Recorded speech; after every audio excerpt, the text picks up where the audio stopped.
त्रिभाषा सूत्री संदर्भात महत्त्वाची बैठक होणार आहे। मुख्यमंत्री देवेंद्र फडणवीस यांच्या उपस्थितीत ही बैठक होईल।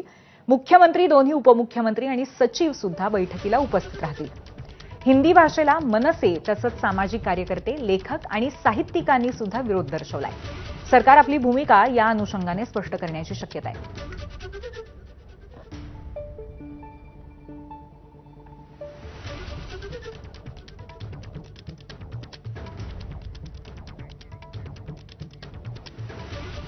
दरम्यान शिक्षण मंत्री दादा भुसे यांनी या संदर्भात काय प्रतिक्रिया दिली आपण पाहूयात।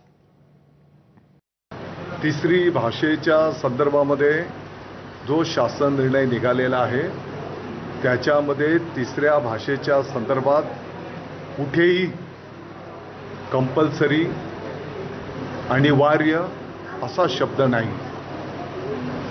तिसरी भाषा विद्यार्थी त्यांच्या पालकांना जी अपेक्षित असेल हे त्यांच्यावर सोपवलेलं आहे। ते जे सांगतील त्या भाषेचं